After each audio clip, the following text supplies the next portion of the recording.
ఓం గం గణపతయే నమః. స్వర్ణలక్ష్మీ నమస్తే అస్తు. పరబ్రహ్మ స్వరూపిణి రాజ్యం దేహి ధనం దేహి సర్వకామాంచ దేహి మే.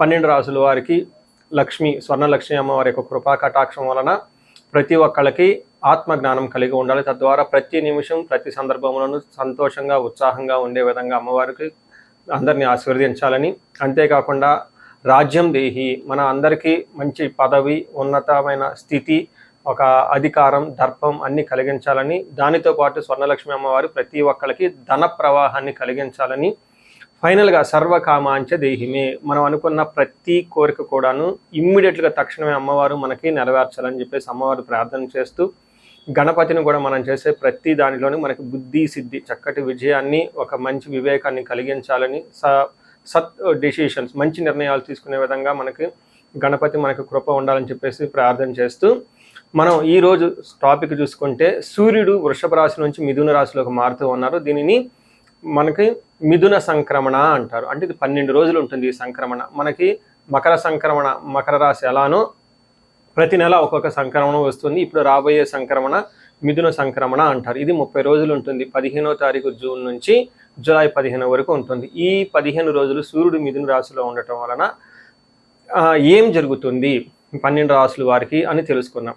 అయితే ముఖ్యంగా సూర్యుడు మారటం వల్ల సూర్యుడు ఎలాంటి విషయాల్లో మనకి ప్రభావాన్ని చూపిస్తాడని తెలుసుకుందాం. సూర్యుడు వచ్చేటప్పటికి ముఖ్యంగా 8 రకాలైన అంశాలపైన ప్రభావాన్ని చూపుతూ ఉంటారు. ఒకటి అందరూ బాగా గుర్తుపెట్టుకోవాల్సింది ఏంటంటే సూర్యుడు ఆత్మకారక అంటారు. అంటే మనకి సెల్ఫ్ కాన్ఫిడెన్స్, మనకు కావాలన్న స్ట్రెంగ్త్, సోల్, ఆత్మబలం ఉండాలి, కానీ సూర్యుడు చక్కగా ఉండాలి. కాబట్టి సూర్యుడు ఆత్మకారకుడు. అలానే రాజ్యకారకుడు, ఒక పదవి రావాలన్నా, గవర్నమెంట్ అథారిటీ, అడ్మినిస్ట్రేషన్ పవర్, వీటన్నీ రావాలన్నా కానీ సూర్యుడు మనకి స్ట్రాంగ్గా ఉండాలి. అలానే పితృకారకుడు, father related elders, mentors, boss, వీళ్ళందరినీ కూడా మనకి సూర్యుడే రిప్రజెంటేషన్ చేస్తూ ఉంటారు. యశస్సు, కీర్తి ప్రతిష్టలు, గుర్తింపు, కొంతమందికి గుర్తింపు ఉంటుంది ఏ పని చేసినా, కొంతమందికి ఏ పని చేసినా గుర్తింపు అనేది ఉండదు. ఈ గుర్తింపు లేకపోవడం కూడా కారణం కూడా సూర్యుడు వాళ్ళ జాతకంలో సరిగ్గా లేకపోవడం అని గమనించుకోవాలి. పదవి, అధికారం అంటే మీకు ఒక స్టేటస్, అంటే ఒక లేబుల్, మేనేజర్ నుంచి హైయర్ మేనేజర్, వైస్ ప్రెసిడెంట్, ఇలా ఒక్కొక్క లెవెల్ బై లెవెల్ ఎదుగుతూ ఉంటారు. అలాంటి పదవి, పొజిషన్ మీకు రావడానికి కూడా కారణం సూర్యుడు అని తెలుసుకోవాలి. అంతేకాకుండా అధికారం, పవర్, లీడర్షిప్, కమాండింగ్ పవర్, మీరు ఒక పని చెప్తే ఎదుటి వాళ్ళు చేయగల సామర్థ్యం అంతా కూడాను సూర్యుడు మెట్టే మీ జాతకంలో డిసైడ్ అవుతూ ఉంటుంది. తేజస్సు, ఆరోగ్యం, మంచి గ్లోరీ ఉంటుంది, మీకు ఎనర్జీ ఉండాలి, బ్రిలియన్స్, చాలా చక్కగా మీ ఫేస్ అంతా ఎప్పుడు కలగా ఉత్సాహంగా ఉండాలి, దానికి కూడా కారకుడు సూర్యుడు. ముఖ్యంగా లాస్ట్లో ఆరోగ్య ప్రదాత, సూర్యుడిని ఆరోగ్యం ఇచ్చే వాళ్ళు అంటారు. ఎవరి జాతకంలో అయితే సూర్యుడు సరిగా ఉండరో వాళ్ళకి అనారోగ్యంతో బాధపడుతూ ఉంటారు. ఎవరికైతే సూర్యుడు చాలా జాగ్రత్తగా ఉచ్చ స్థానంలో ఉంటారో చక్కగా వాళ్ళకి హెల్తీగా ఉంటారు, ఫిజికల్గా చాలా స్ట్రాంగ్గా ఉంటారు, ఒక పవర్ వాళ్ళలా ఉంటుంది అని తెలుసుకోవాలి. ఇలా 8 రకాలైన ముఖ్యమైన కారకాలు ప్రతి ఒక్కళ్ళ జీవితంలో సూర్యుడు అనేది ప్రభావాన్ని చూపిస్తూ ఉంటారు. అయితే ఈ సూర్యుడు మిథున రాశిలో ఉండటం వల్ల ఇప్పటి వరకు మనం చెప్పుకున్న విషయాల్లో కొందరికి అనుకూలంగా ఉంటుంది, కొందరికి ప్రతికూలంగా ఉంటుంది. ఏ రాశుల వాళ్ళకి అనుకూలంగా ఉంటుంది, ఏ రాశుల వాళ్ళకి ప్రతికూలంగా ఉంటుందో మనం చూద్దాం. వృశ్చిక రాశి వాళ్ళు ఈ 30 days చాలా జాగ్రత్తగా ఉండాలి. ముఖ్యంగా జూన్ 15 నుంచి జూన్ 25 వరకు ఉన్న 10 రోజులు ఏదైతే ఉందో కొంచెం చాలా కేర్ఫుల్గా, అటెన్షన్గా ఉండటం చాలా ఇంపార్టెంట్. ఎందుకంటే సూర్యుడు 8వ స్థానంలో ఉండటం అంత మంచిది కాదు. అటు సూర్యుడు 8వ స్థానాన్ని కొంచెం అన్ఎక్స్పెక్టెడ్గా చేంజెస్ ఉండే అవకాశం ఎక్కువగా ఉంటుంది. మీరు ఏదో ఎక్స్పెక్ట్ చేస్తుంటే అన్ఎక్స్పెక్టెడ్గా పరిస్థితులు తలకిందులయ్యే అవకాశం ఉంటుంది. మీ ప్లానింగ్ కానివ్వండి, మీ ఆలోచన కానివ్వండి, మీ మీటింగులు, మీ యొక్క కీర్తి ప్రతిష్టలకి భంగం కలిగే విధంగా చాలా పనులు జరిగే అవకాశం ఉంటుంది.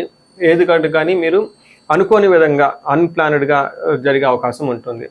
మనకి సంస్కృతంలో మహర్షులు ప్రాచీన జ్యోతిష శాస్త్ర గ్రంథాల ప్రకారం చూసుకుంటే యాన్షియంట్ స్క్రిప్చర్స్లో ఏమని రాస్తుందంటే దుర్దోష శత్రు సంవాదో గమనాగమన వ్యధ దుఃఖవార్తాశ్రుతం చైవ అష్టమస్తే యథా రవిహి అని చెప్తారు. అంటే 8వ స్థానంలో సూర్యుడు ఉండటం వల్ల ఏమవుతుంది, దుర్దోష, మీకు చెడు ఉద్దేశం వచ్చేస్తుంది, వేరే వాళ్ళని ఇబ్బందులు పెట్టాలి చేయటం వల్ల ఏదేదో మీకు అవసరం ఉన్నా లేకపోయినా కొన్ని పనులు చేసి తద్వారా మీరు పశ్చాత్తాపానికి గురే అవకాశం ఎక్కువగా ఉంటుంది. శత్రు సంవాదం, మీరంతా మీరే శత్రువు దగ్గరికి వెళ్ళి వాళ్ళతో గొడవలు పెట్టుకునే అవకాశం ఎక్కువగా ఉంటుంది. గమనించండి, ఒక సేయింగ్ విలేజెస్లో చెప్తూ ఉంటారు, మంచిని పావలా పెట్టి కొనుక్కోవాలి, చెడుని ముప్పావలా పెట్టి వదిలించుకోవాలి అని చెప్తారు. అందుకని చెడ్డవాళ్ళ దగ్గరికి మీరు వదిలించుకోవాలి. లేదంటే మీరు కావాలని వాళ్ళ దగ్గరికి వెళ్తే వాళ్ళు మీతో గొడవలు పెట్టుకొని మిమ్మల్ని కీర్తి ప్రతిష్టలు భంగం చేసే అవకాశం ఎక్కువగా ఉంటుంది. దుష్టుడికి దూరంగా ఉంటారు కాబట్టి దూరంగా ఉండండి.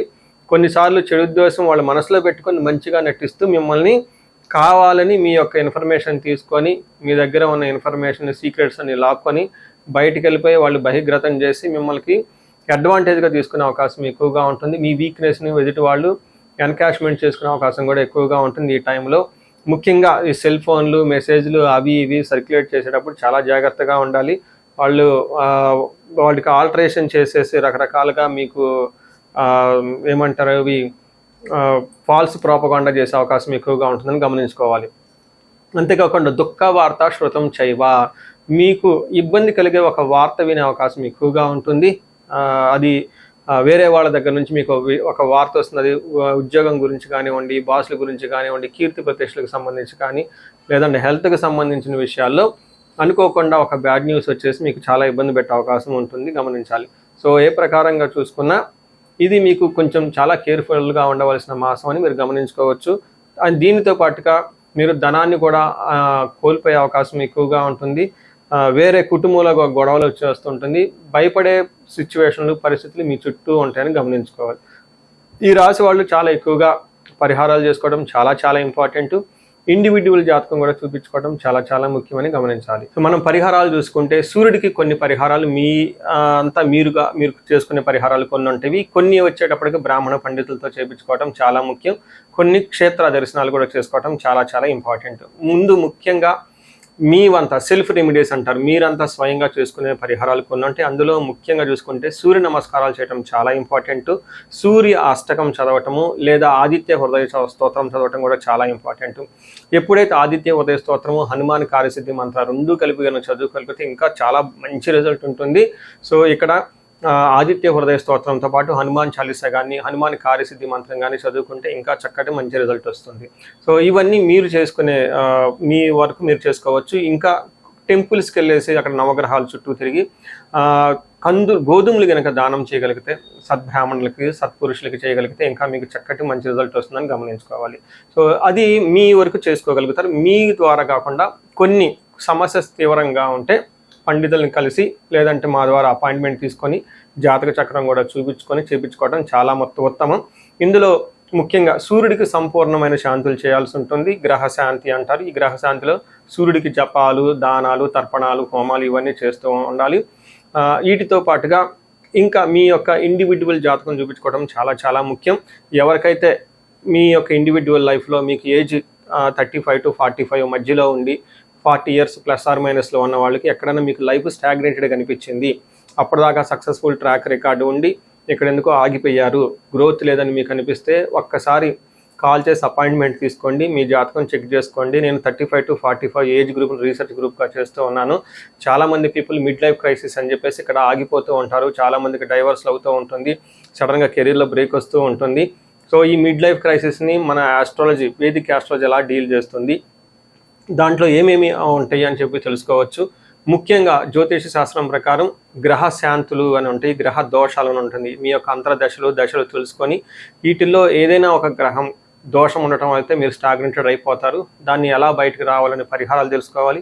వీటితో పాటుగా మీకు ఏమైనా శాపాలు ఉంటే పితృశాపం, కాలసర్ప దోషము, ఇలా మాతృశాపం, స్త్రీ శాపం, ఏమైనా యాక్టివ్గా శాపాలు ఉన్నాయా, ఈ శాపాలు ఉండటం వల్ల కూడాను మీరు లైఫ్లో గ్రోత్ లేకుండా ఆగిపోయే అవకాశం ఉంటుంది. సో ఎవరికైనా సరే ఎలాంటి ప్రాబ్లం ఉన్నా ధనానికి ఇబ్బంది పడిపోతూ ఉంటే స్వర్ణలక్ష్మి విశేష హోమం చేయించుకోండి. మీకు వీసా స్టాంపింగ్, H1B, లైక్ ఎక్కడన్నా ఏమంటారు ఉద్యోగంలో ఎక్కడన్నా బ్రేకులు వచ్చి ఆగిపోతూ ఉన్నా, లేదంటే ఫైనల్ రౌండ్ దాకా వచ్చి మధ్యలో ఎక్కడన్నా ఆగిపోయినా కానీ మీకు ఇలాంటి వాళ్ళకు కూడాను మన్యు పాశుపత అభిషేకము, రుద్రాభిషేకం చేయించుకోవడం చాలా చాలా ఇంపార్టెంట్. భార్యాభర్తల మధ్య గొడవలకు అన్యోన్య దాంపత్య పాశుపతం చేయించుకోవటం. ఎవరికైనా సర్పాలు, కాలసర్పదోషాలు, మహాకాలసర్పదోషాలు అంటే కాలసర్పదోష నివారణ పూజలు, పితృదోష నివారణ పూజలు మీ యొక్క జాతకం చూసుకొని ఇవన్నీ చేసుకోవటం వల్ల జీవితంలో 10 రెట్లు ఖచ్చితంగా వెళ్ళే అవకాశం ఎక్కువగా ఉంటుందని గమనించుకోవాలి. మీ అందరికీ అష్టైశ్వర్యాలు కలగాలని, భోగభాగ్యాలు కలగాలని చెప్పేసి కోరుకుంటున్నాను. నమస్తే.